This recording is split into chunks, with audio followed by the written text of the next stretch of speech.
And in this video, we are going to concentrate on Rule 1.3, which is diligence. And here we have a disciplinary action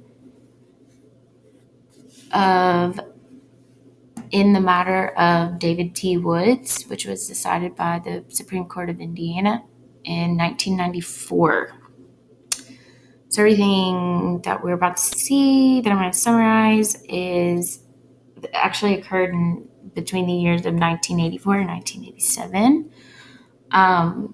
Some of the facts from this action are Mr. Woods was hired by the Robinsons for a personal injury claim and to assist them in filing a bankruptcy petition. Mr. Woods never provided the necessary documents to the insurance company for the injury claim, or the adjuster company for the injury claim. He also told Tina Robinson that bankruptcy court won't treat their petition as a no assets case because of the pending injury claim. And Mrs. Robinson responds to go through with the bankruptcy.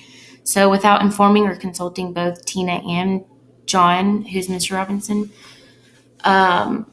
Mr. Woods assumes that this means to abandon the injury claim.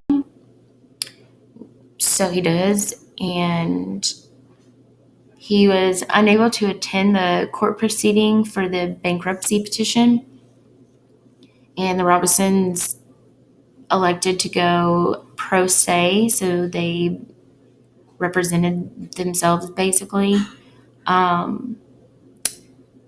And after that, the petition for bankruptcy, to file bankruptcy, was dismissed, and upon that, Mr. Wood said he would refile for them and personally finance it. But he was unaware that you cannot refile for a petition for bankruptcy for 6 months after the dismissal. And he didn't communicate this to the Robinsons. And that being said, bankruptcy was never filed. He was publicly reprimanded and admonished. There's some kind of mitigating factors.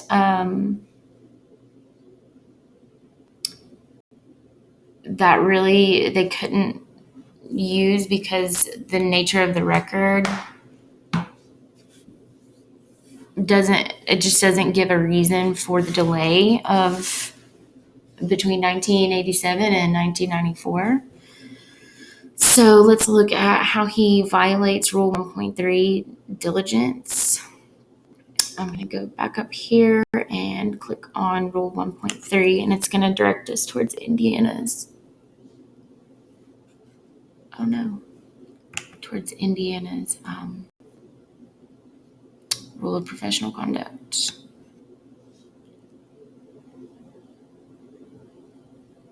Okay. Or we can just go over here. So it states a lawyer shall act with reasonable diligence and promptness in representing a client.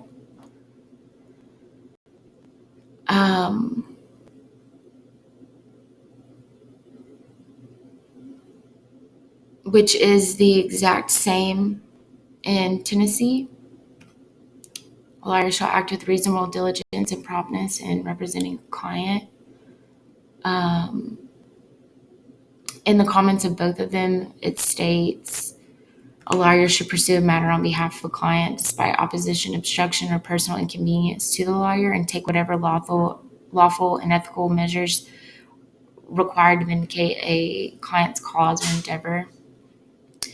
A lawyer must also act with commitment and dedication to the interests of the client. And he is lacking in communication skills with them. And he also fails to file things promptly or provide necessary documents that are needed. And here under Diligence for Tennessee, it tells us to cross-reference to reasonable. So,